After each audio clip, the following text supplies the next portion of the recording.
We have seen some wild pictures and video today.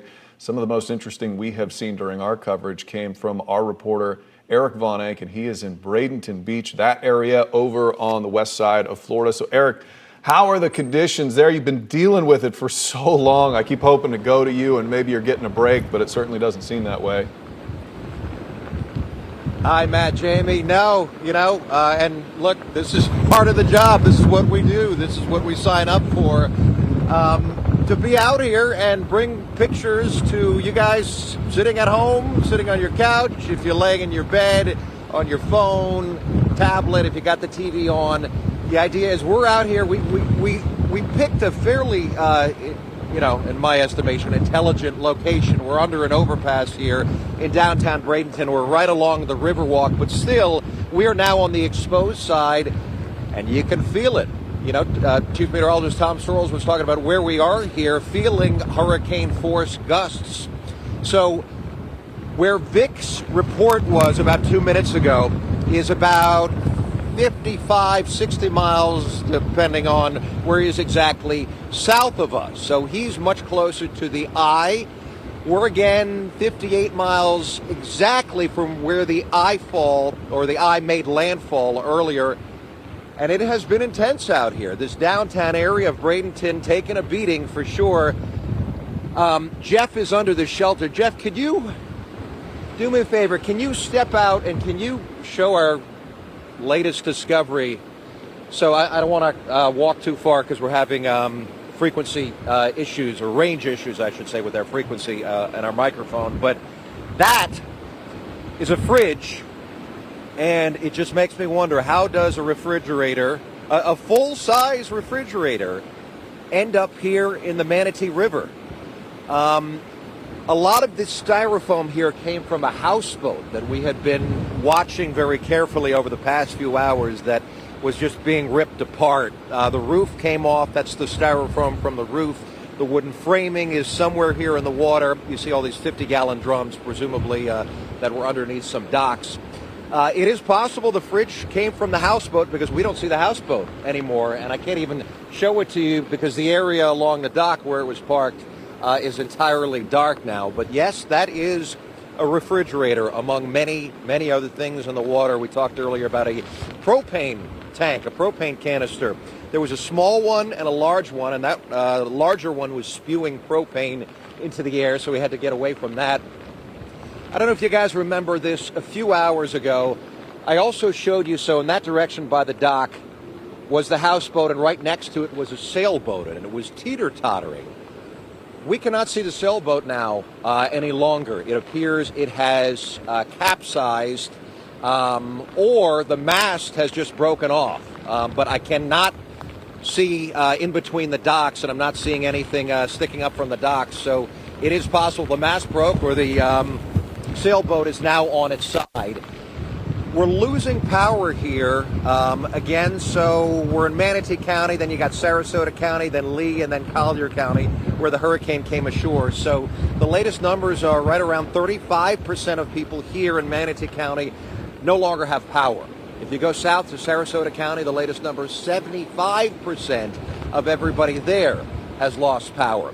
Further south, as Mick was saying, everybody has lost power.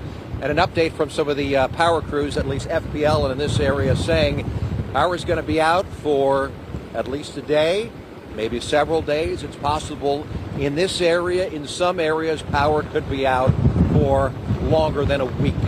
Hopefully not, but I guess they're trying to set expectations low. Jeff, can you zoom in way down there? So that is one of the areas you can see that is still lit up.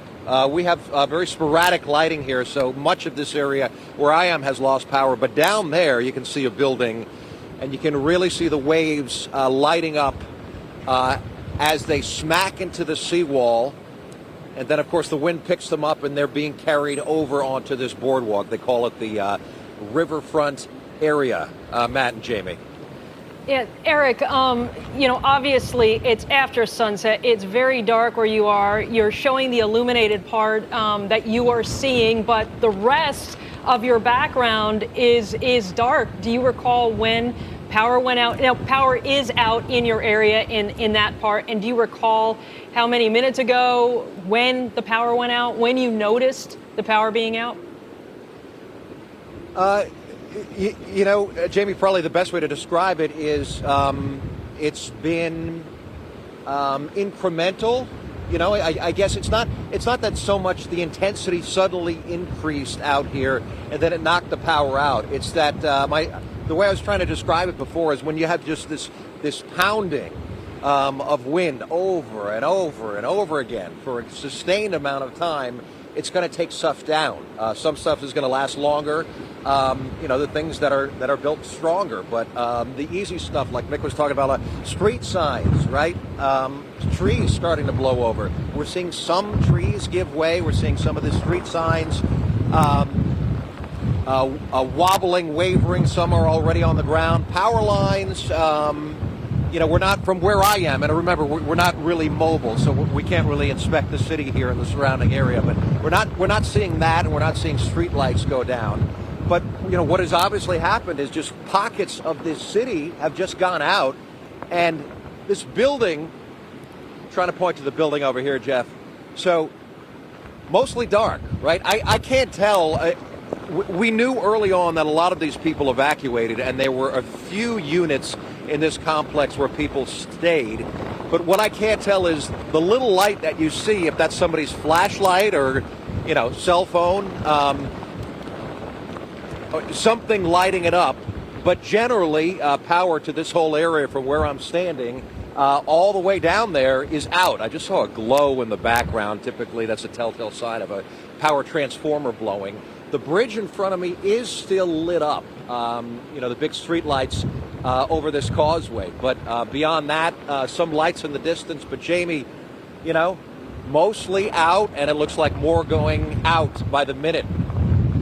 Eric, I was going to ask you about those seas. They look violent just from the little bit we can see in the lights behind you. And the governor said maybe around 6 o'clock that he thought the storm surge was peaking at around 12 feet near where you are, but that it would start to recede. Have you noticed any difference in the water levels? I know there's a barrier island between you and the ocean, but I would imagine you could see something out there. Sure, yeah, and Matt, absolutely. This connects, as I said, the Manatee River, where we are behind me, connects to the intercoastal, which of course, connects to the Gulf, obviously. Early this morning and last night, as we were saying, the water started to be pulled out to sea, and a lot of that is back in, but we're not seeing storm surge here, at least where we're standing. This might be the best indicator. So south of us, we do know that there was a lot of storm surge, right where the hurricane made landfall, right around the Fort Myers area. A lot of those barrier islands were flooded. It is possible where we are here downtown, several miles from us on the barrier islands, that those islands are flooded. Again, we're not able to verify that because, of course, we're staying put here. But remember this, a few hours ago, you could see all the way down to the piling. I mean, you could see these what look like shoals here, a lot of sand and shells. And now this is just water that is returning that was pulled out. This isn't even storm surge because a good gauge is the boardwalk. The water is not over the boardwalk. The water is not coming up even nearly to the top of the boardwalk. The wind is certainly driving these waves into the side of the boardwalk, slamming it into the wall, into the seawall, and then that's what you're seeing, the spray down there. That's also rain, and it's also the waves crashing. But Matt, to answer your question, it has not come up really any higher noticeably, at least where we are. And remember, like I said, we're protected. This is the river, and we are several miles inland from the barrier island. Eric, just one more question. You've been reporting from there all day long. We've been checking back in with you about every 45 minutes, but just the visual of you there, because it is so dark out, it looks extremely intense.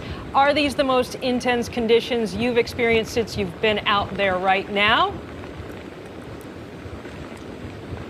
Among them, Jamie, yeah, absolutely.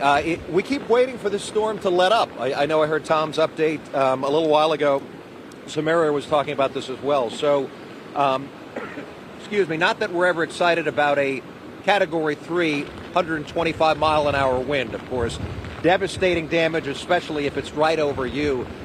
But certainly much less than it was when this hurricane first made landfall. Again, just 58 miles south of where we are. But we're not feeling really the wind let up here. So when I would walk out here, some of the larger gusts would hit me because now I'm away from the bridge and the overpass. Not getting pushed so much to where I gotta get my footing a little bit. So maybe calming down a little bit, but overall, not much of an improvement. We're still waiting, Jamie. Eric, thank you so much. It's Eric Von Anken live in Bradenton. Yeah, unfortunately, it just does not seem that those conditions are letting up. No. The backside of that storm seems to pack quite the wallop as well.